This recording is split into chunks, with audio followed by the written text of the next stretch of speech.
Auzubillahiminash-shaytanir-rajeem. Bismillahir-rahmanir-rahim. Assalamualaikum. Jianu pakhair agale ni hao churishume washmale. Ohai Gonzaimas. Guten Morgen. Hola. Bonjour. Privyet. Kaifa hal? Hale Shuba Chatori. Ahlan wa sahlan. Marhaba. Buna. Mucho gracias. Swabia. Balli kare aaya. Hoş geldin and I say khuyamura chivat tochi hajat kalimera khairutan. And a very warm welcome to everybody who's tuned into PTV World and watching World this morning. Alongside my very well-learned colleague who happens to be Ms. Hajra Satti. I happen to be Shahzad Hassan Khan. We hope and pray that everybody out there is doing wonderfully well and that you're going to have a blessed Friday. And ladies and gentlemen, I think just before getting started, we would certainly want to request on behalf of our entire team, the entire channel and people who work with us as well, that please make sure that you remember us all in your prayers as well and that you have a good day. But first things first, hello Hajra, Assalamu alaikum. How are you feeling today? Walaikum assalam. Thank you so much, Jazakallah khair, for introducing me. Jummah Mubarak to you and everyone out there who is watching us now. As of now, so we've seen that sun is scorchingly hot outside. It's the heat wave going on. Please make sure that you not only look after yourself but the people around you, not just people but also the animals around you. So Shahzad, I want to ask you a question. So what is the first thing that you do when you get up from your bed? All right, early in the morning? So yesterday was literally very different, but because imagine, so I was trying to kind of, as much as that I can go through the night without an air conditioner, I was trying to do that. But imagine that at 5 a.m. in the morning, I just couldn't sleep, so I actually had to wake up, turn on my air conditioner and then go back to bed. But the first thing when I wake up is that I thank Allah Almighty for giving me another day, and then kind of seek forgiveness for all the sins that I might knowingly or unknowingly have committed. And that's it. And I think that the second thing that I'm going to do is pick up my mom's phone, because she's calling every day in the morning, beta aap utke ho ye nahi uthe ho. I think these are the two things which I do regularly. She's a reminder, right? Alhamdulillah, she's my reminder, she's my strength, she's my support. And for all of those parents who are out there, thank you so much for being these amazing parents as well. But what about you, Hajra? What do you do when you wake up? The first thing? Okay, open your eyes? So I open my eyes, obviously. I offer prayers, but then I sleep again. And when I wake up for my office, the first thing that I do is that I scroll through my media, social media. I would be honest with you. It's not a very healthy habit, but I think we are all attuned to it. And then I scroll through my feed and find out what is going on, because I think the news is something that we are now getting mostly from the social media. And when we talk about the social media, when we talk about the news, so there's a lot of celebrity news going on. And something happened in the New York City, particularly with the royal family, because we've seen that Princess Diana, who happened to be a very popular princess, especially among the royal families across the world, across the globe, her clothes are being auctioned, and the preview of the Princess Diana's elegance and royal collection was held at the New York's Carlisle Hotel. More than 150 items of the Princess Diana's and other royals will go to the auction on June 27th in Los Angeles, California, which is the hub of these celebrities. And the auction stop billing for this time is Princess of Wales, Murray Abed Midnight Blue Strapless, till Diamantis Star Gown, which Diana wore for a 1986 Phantom of the Opera premiere. This gown is expected to go for $200,000 to $400,000, so it's like $2 lakh to $4 lakh. And other top items include a Spanish flamenco style magenta silk and a lace evening dress designed by Victor Edelstein, and a pink floral shirt dress designed by Catherine Walker. And of course, Shahzad, we are living in Pakistani society, so particularly these dresses are not very helpful in our society. But if you had, money, if you were a trillionaire, would you buy that dress? I don't know, buying at this point of time in my life, I think if I had $200,000, I would probably buy my own house. I think that's what I'm going to do. Try to feel secure about it as well. But I put a precondition: if you are a millionaire, trillionaire. I don't think that I'm going to worry about it. Then I'm like, okay, buy whatever. That's not a problem. Only if it is required. So my agenda in life is that okay, if there's something which you need, or probably why if do you you want, need Diana? well, because if you want, obviously I won't need it. Probably my wife or somebody else. If they need it, I'll be like, okay, go ahead, why not? Because you know what? For all of these objects that you acquire, they actually appreciate in value. They will never depreciate. So it's more of a business as well. But while, I think that I'm going to connect with where you said that right early in the morning when you wake up, the first thing that you do is that you check your social media. I do it too. But I think everyone does it, right? Yeah. That's why I wanted to test your Yeah, I do it too, but I do it differently. So what I do is that, after I'm done with my prayers, after I'm done with speaking to my mom, the third thing that I'm going to do is to kind of go and get fresh, right? So while I'm going to go and get fresh, that's the time when I when I look at my cell phone as well. Scrolling is very Exactly, which is why I came across this, and I think that that all of Pakistanis who are out there probably will be praying for this gentleman who actually kind of gave us such amazing childhood memories as well. Not just us, our parents. He was the biggest superstars of 1950s because it happens to be the 19th death anniversary of Rangila Saab as well.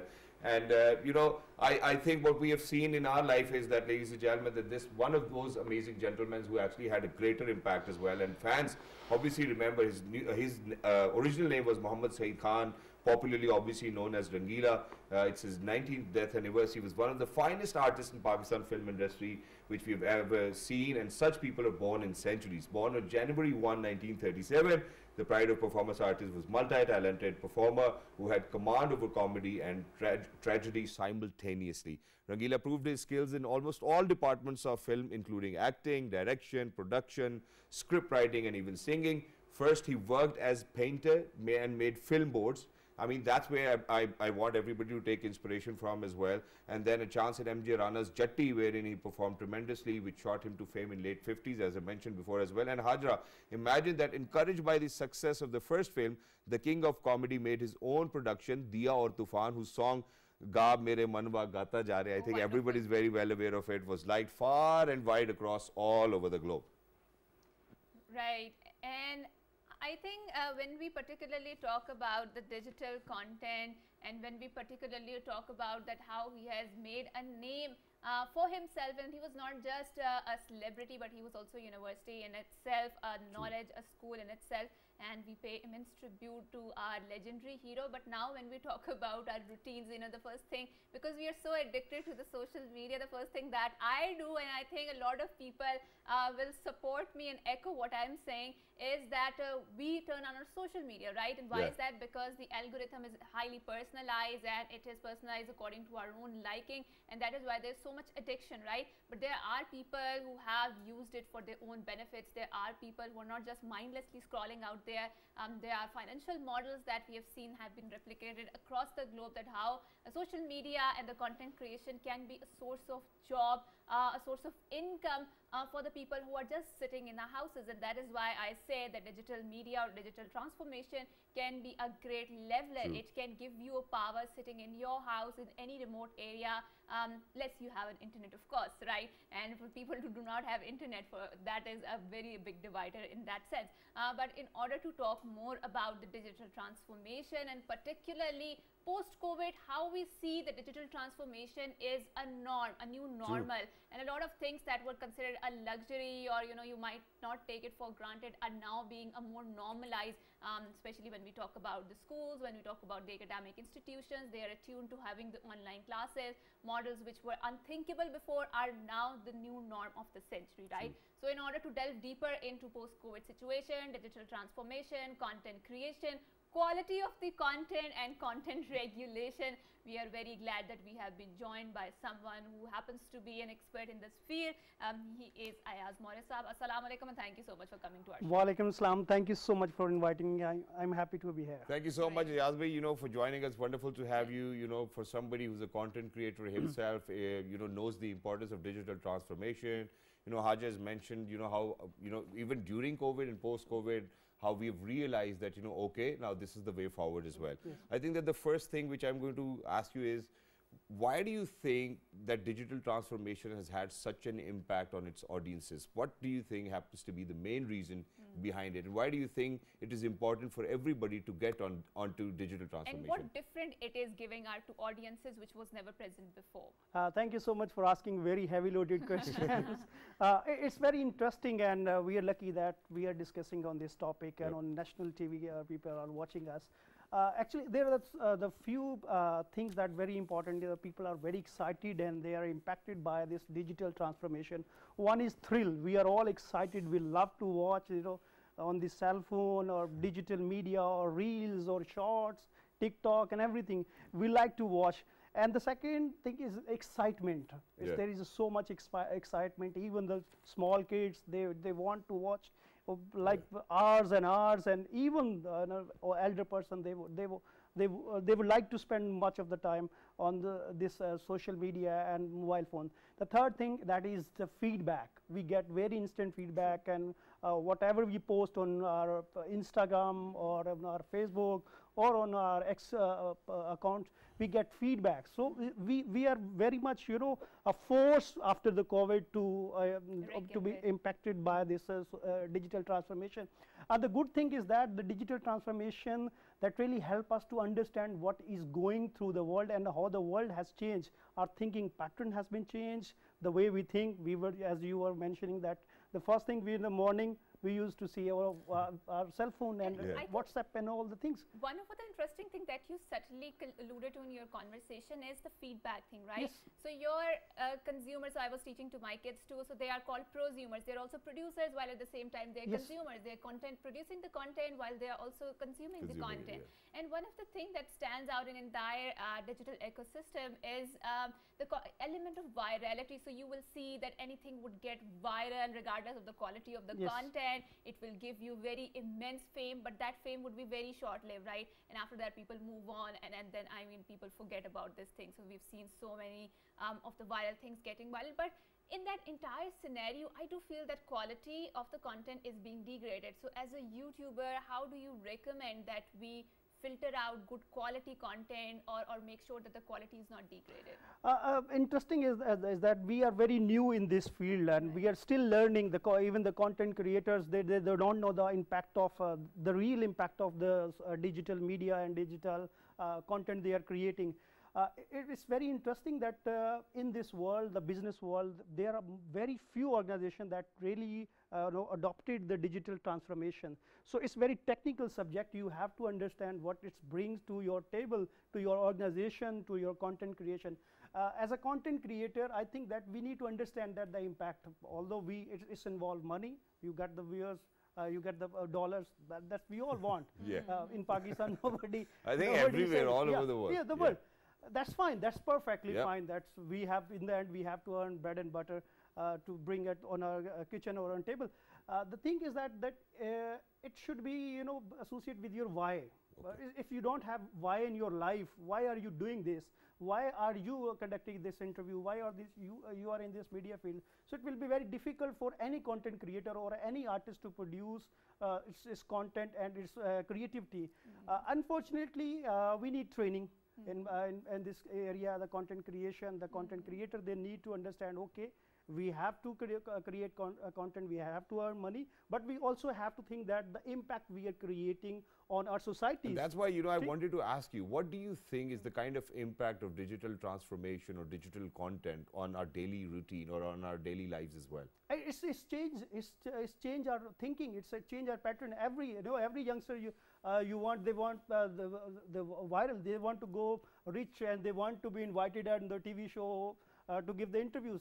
It's a process. We need to understand, and we need to guide people that it's okay. You can get famous, or you get views by creating quality content. But the thing is that media is not changed. The medium has changed, but the norms and value will remain same. Those people who are creating this content creator, I think they are not aware about the impact they are having on society. As a society, when you think that the content we are watching now, for example, like I will give this example of family vlogs, but people used to like that, but now we are questioning that. What is this? What I have to do with your bedroom or with your kitchen or with your shopping? So it is something that we are very new. We will transform this by this process. But how do you take it? How do you take it? The debate really needs to go into direction whether how the the consumer, or the people who actually consume that kind of content, what do they think about it? Now imagine, because first of all, over here in Pakistan, if you're talking about specifically Pakistan, Pakistan Television was the first ever TV channel that people had. Then obviously from there we had STN, then we had private channels coming up and whatnot. Then we saw dramas with such, probably, I don't know, whether to coin the term amazing over here, or probably, for people, it was different, where mothers, we have seen dramas where a mother is getting divorced, where, where their children being born, unfortunately, for I don't know, whatever reasons, the drama has been there, and they've always been under the eye of critics as well.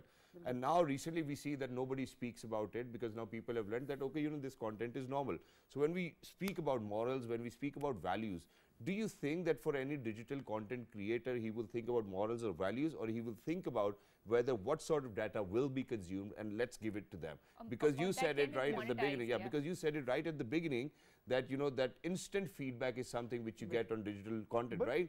So if people are not watching your content, why not do what people are watching then? Yes, it's interesting. So how to keep your morals and values intact? That's very very interesting. First, when we were discussing that family vlogs, people used to like that. Oh, they want to see that the person life. Now there is a question. There is a question mark that on that. Is it you know, okay for the society or not? I think we have a flood of information. There's so much information, and everyone who's using this cell phone, he's an influencer, he's a content creator. Everyone can go live, everyone can make a video and go viral. Thing is that we need to identify, we sort of have a training institution, the government also to work together, media houses need to work together, and also the content creator. We, sort of, we have to collaborate together, and we have to come up, okay, we have to earn the money, but we have to see that the what impact. कि किस तरह से कमा रहे हैं, dance करके कमा रहे हैं, घर का बेडरूम दिखा के कमा रहे हैं, मतलब ये भी तो सोचना पड़ेगा ना. But they, and I said it in Urdu, you know, because I have a purpose behind it as well. I want people to understand, because we go out in 46 different countries, alhamdulillah, but over here, if people are watching, I mean, you really need to kind of look into it, whether, you know, for whatever amount you're earning, I mean, alhamdulillah, please go on to earn that. But do you think that, you know, earning it by dancing, making videos of dancing, you alongside your sisters or brothers, or probably your mothers as well, you know, do you think that you need to do that, or probably showing your bedroom space, or probably what you're buying? Do you need to do that? You raised a very important point, which is about the quality of the content that is being shown. And obviously, as we talk about that, how digital transformation is evolving, and I think we will see the filters, and we will see that people will move on from that. But one thing that stands out in this entire digital ecosystem is the new concept of the reels, right? So we have reels which are usually very short. It's like 60-second reels, or maybe even very crispy, very short. And that was the format that was introduced by the TikTok, and now it's absorbed by almost all of the medium. It's on the Instagram, it's all on the Twitter and Snapchat and whatnot. And so we're watching it. We're all watching it. Yes, and that has decreased our attention span a lot. So, you know, I go across to and talk to my friend, and like, you know, my attention span has shrunk a lot, and, you know, I just keep forgetting things, and they're saying the same thing. And I thought maybe, you know, in my late 20s or 30s, you know, jab budhapa jab aa gaya, but they're like, no, we are also the same. So do you think that with the changing circumstances, with the evolution of the technology, with the digital transformation, we will evolve from this real thing, yes, and we will move towards the betterment, or do you see a very dystopian world out there? It's very interesting. It's very hard to, you know, answer this question, because technology you cannot control in the end. But interesting thing is that, as you mentioned that about this, you know, reels and this TikTok and this short videos, the time span very decreased in the children, especially when we were the students, or we were in the, you know, studying the kids' age. We have that 7 to 12 seconds time of concentration, but now the children have very less time of concentration. And also interesting thing is that in my trainings, in my workshops, when I ask my participants, how much time do you spend on the social media? They said 2 hours, 3 hours, 4 hours. As a digital content creator or as a social media strategist, I use 6 to 8 hours, because that's my job. But I ask people, there is an option in your mobile phone. Go in a setting, check the digital, check the digital well-being. You will find that how much time you spend on your mobile phone and for what purpose. And the notification, the checks, and the you know, the scrolling. This will also change your thinking patterns. When you're sad, this you will see that you will get the feedback from the, you know, very sad news or videos like this. And it's not just that as well. I think for people, very sorry, but for people who are out there, you know, because before I forget, so imagine what happens is that we hold our phones like this, right? You know, so you get this denting in your finger as well. You know, I think that's what the problem. So there's not just only emotional or behavioral, but there are physical changes to you. Yes, and also impacting your mental health. And it totally depends on what kind of content you're watching, but yes, yes, it's true, and that's why you get this so much content of the unethical content, and what we are talking about. That's so it will not decrease if we have to do we have to educate the children, we have to educate parents, we have to educate teachers as well, and we have to educate our religious scholars as well, because they have very important role to play. They have to educate that what sort of content they need to support and watch. Unless we don't support the quality content, we can see that if we have any quality content, we don't get the views. So this is another thing we, as a nation, we need to. I would like to conclude this. We have to support the quality content. Okay, so to wrap it up, to conclude it, there's one last thing which I would want to ask you. Now that is that you've mentioned how the quality content needs to be out there. Now, unfortunately, what we have been accustomed to as of now for whatever content is available is most of the time it's like somebody telling their story of being poor, somebody telling their story of divorce, somebody telling their story of how their friend kind of really didn't do nice with them. So all of these stories, there's always a negative notion to it. Now, imagine that if we are to support quality content, but they're not people, because we're accustomed to such content, which is most of the time negative, the stories aren't really nice, or dekhi ji udhar kya ho gaya, so clickbaiting and whatnot. So how do you think that we can come up with quality content which will get you a lot of views as well? Because imagine that with quality content, we've seen that the views do not get to where they need to be. Yes, that's as a digital transformation or as a digital strategist, you need to learn that the new techniques and what these people use. They use very catchy tagline or the thumbnails. So we have to understand that. We have to learn this, the new the model, the people, these negative content creators they are using, and also we need to understand that this social media is a user. They call you user. So it's not made for the positive impact. If you just go through your when you will upload your reels, there is no for positive or educational content creator options. There is funny content, entertainment contents. So there is not much content for room for educational or for a positive content creation. So as a content creator, as a media houses, we need to learn this, the new techniques, the trainings. We need to understand that what the models they are using. So we have to use this. We're short of time, but I disagree with what you've just mentioned, because I've seen the categories. There's comedy, there's entertainment, there's education, there's construction, there's almost everything in it as well. But we'll certainly take up on this conversation someday later as well. I think there's a lot of conversation on the digital detoxic and how we need to connect with the nature and all of this because of our obsessive use with the social media. But when we talk about connection to the nature, we have a very interesting discussion lined up, that too after a short break. But don't go anywhere. We will say thank you to our guests for coming here. Thank you so much. And with that, we are going on a short break. And after a short break, we are going to connect with the nature and explore the impacts of the changing seasonalities of the nature. So don't go anywhere. Good morning. We'll be right back.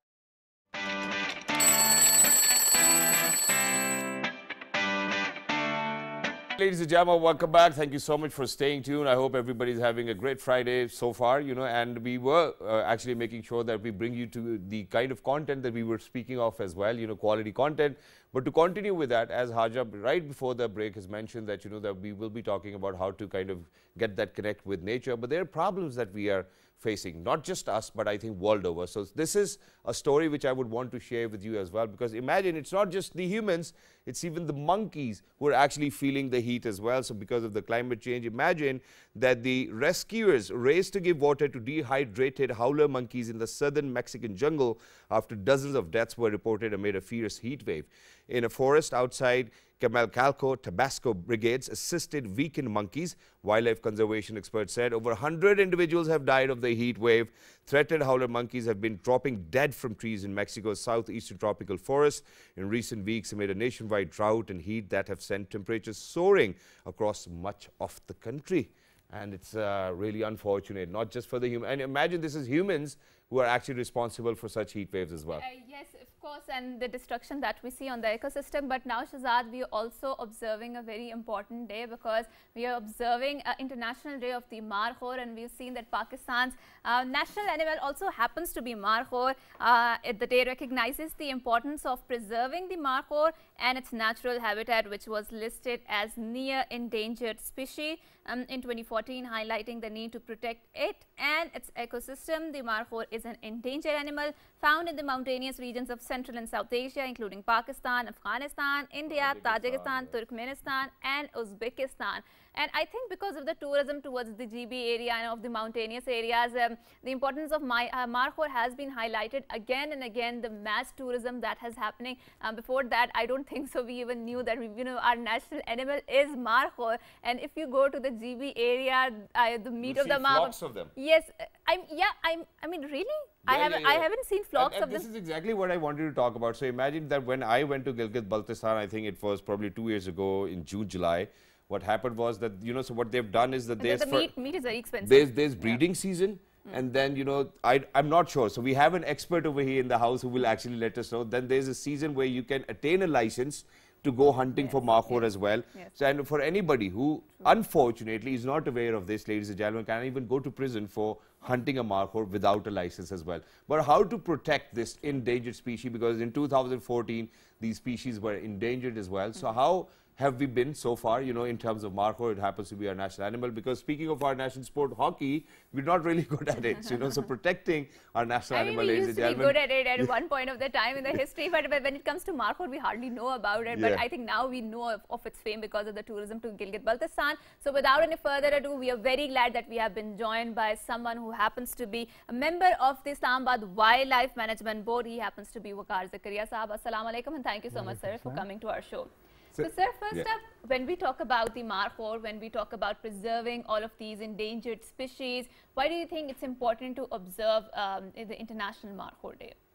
Right. First, you would have heard about the Extinction Rebellion. The problem that we have is between 1970 and now, the abundance of wildlife, animals, birds has gone down by 70%. Yes, that's staggering. So, what I'd seen in my childhood, my children are very likely not going to see. So that's a very, very alarming situation, and the young people the world over are protesting about it. Coming to Markhor, it's a very impressive, majestic animal, and it is very resilient also. And that, in a way, it's representing the nation. True. And its pride. What we have done actually is a great story of conservation success. Please go ahead, sir. That has, in 1990 or so, we had about 600-700 Markhors in Pakistan. Right. Now we have about 4,000. Okay. So it's been very resilient. And this has happened with all the roads being built, with all the hunting happening, and all the lack of resources that we have. So this is something to be proud of. True. And to see how we can learn the lessons from it. Several things, but a key thing in this was the trophy hunting program. True. That, with collaboration of WWF and IUCN, was introduced around early 2000. And the idea there is that it's a protected animal, so you cannot export the trophy after hunting. So we had to go to the international regulatory authorities to give us permits for export of the trophy. Okay. But in return, they said, we allow you that only if you prove that you're protecting the animal. So that program was set up. So what happens now is one trophy or one hunting permit is sold for as much as $200,000. True. 6 crore rupees is a lot of money. True. And this goes to the communities who help in protection of the animals. So this has given incentive to the communities. They've become participants in protection along with the wildlife department. So actually most of the effort is being made by the local people, with the department just managing the permitting process. Exactly. And sir, in addition to this, thank you so much, for sharing this information, because I still remember one of my friends, his father was a keen hunter as well. And I think it was back in somewhere 1990s that he used to pay 2.8 million rupees. I don't know what in dollars it was then. The number two thing which I've seen myself over there is that the people of Gilgit-Baltistan and beyond where the Markhor resides are actually very honest people. To be very honest, they won't even give you the license of fish hunting until and unless that you truly deserve it and it's the season. Number three, now do you think that just because the Markhor happens to be a national animal, that's why we're protecting it? Or are there other ecological reasons for us to kind of protect it and its habitat? Right. The ecosystems have interdependence in the species. So the snow leopard would hunt the Markhor. Markhor would graze, the wolves would also predate on the Markhor. So this is all interrelated. But what happens in protection is that we call the concept of apex species. Okay. So if you go and protect one animal, in that process all hunting stops. So all other species benefit from that. And then, as you said, other benefits come in. We have certainly ecological benefits, but look at tourism. Now driving to a store from Gilgit, you can see Markhors jumping around on the rocks. It's an amazing sight to see. Chiltan Hazarganji National Park in Quetta and the Chitral Gol National Park in Chitral, you can walk in and you can see the Markhors, and that is attracting a lot of visitors, local economy, jeeps, hotels, everything follows. Even with trophy hunting, a lot of people from outside the country actually come in to kind of do the trophy hunting. I think one of the reasons why Gilgit-Baltistan attracts a lot of tourism is because of its natural ecology and natural ecosystem, and Markhor contributes an essential point in that ecosystem. So now, sir, let's come back to Islamabad, and you pointed something very important in your conversation. We have been speaking about fireflies and everything as well. Yes, and you talked about that there are lots of species that you grew up, fauna and flora, but now our children and our grandchildren may be deprived of, observing the beauties of that, right? So someone who is associated with the wildlife preservation, what are actually the steps that you are taking? Because we see that this massive urbanization that is going on in Islamabad, that is denuding its trees, slaughtering the trees, and trees are the habitats of all of these, flora and fauna and all of these animals. So how are you protecting and preserving the beauty of Islamabad? And number two, when we talk about the climate crisis, so Shahzad was talking about the monkeys that are dehydrating and that they are dying because of that. So it's all interconnected, climate change versus the degradation of the society, the environment, and also the adverse impacts that it has on its, the animal or this ecosystem. Or the flora and fauna. So yes, what are your steps that you are taking? See, the first thing that one always does in a national park is to put protection in place, put in guards. They go around, they make sure that trees are not cut, they make sure fires are not lighted and hunting doesn't happen. So that is a protective part. The major effort that we have in the Mughal Isles National Park, which is the most accessible national park in the country. You don't have to drive or take a flight. You just get cross out the road. On the road, 5 minutes, 10 minutes, you're on the trails. We get as many as 5,000 visitors a day on some of the trails. And we have staff over there who talk to them, tell them what is there, what is the importance of it. We answer their questions. This is the awareness. This is the clientele that we're building up, and we focus a lot on young children, school children. We bring their groups in. We have a visitor information center. We run classroom sessions over there. So that investment, in my view, one of the objectives of the national park is protection, but awareness and education is in the law, and that is the investment in future. I think, sir, we also need to talk about the leakages in the system. Yes, you are investing a lot, and I'm also aware of the fact that we are not a very resource-rich country, right? So, and there are lots of other priorities when it comes to government funding and whatnot. But when we talk about the poaching, when we talk about this illegal hunting, so a lot of people within the system, they are involved and they are aiding and assisting all of these blacker elements in the market, right? So unless we curb that very menacing elements of the poaching and illegal hunting that has been going on, we're not going to preserve it, right? So what are some of the steps that you have taken? Right. See, just to give you an example, we have a animal rescue and rehab center. So what we are really trying to do, for example, with the black bears, what happens is the poachers would go into a forest, kill the mother bear because they cannot take the cub away until the mother, without killing the mother. Then they bring the bear and they sell it in the market for the road shows and bear dog fights. So we set up this rescue center. So what we do is we take up these animals away from the market. So what we are trying to do is end this market, finish this market. But we have these animals that have come out of the wild. We take care of them. So wildlife trafficking is something that we work very hard on to break the chain. So there is no reason for somebody to go and pick up. Which is why, sir, in addition to this, we have seen how, a lot of wild animals are being domesticated these days. You know, you open up your TikTok, you open up your Instagram, everybody wants to show off how many lions they have domesticated these days. And then there's an entire business cycle which is going on. So as the member Islamabad Wildlife Management Board, is there something that we are doing? Because I see a lot of people getting into this business.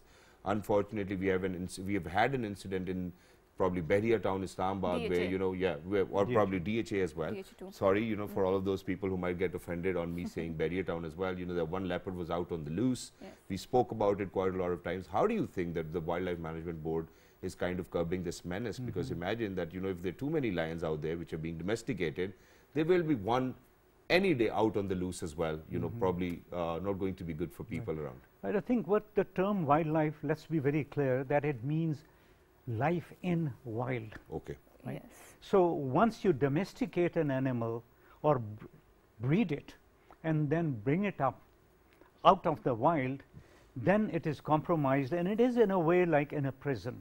Okay. And you can have the best prison in the world, Yeah, but it still be a prison. Yeah.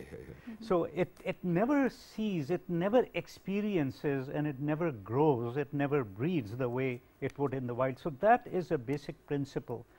We have a leopard preserve, one valley that we don't let people go in without permission, and that's where we have a concentration of leopards building up slowly. Wow. Right? We also have 2 leopards in captivity. Unfortunately, their mother was killed, and we had to bring them in So that for they don't die, yeah. protection.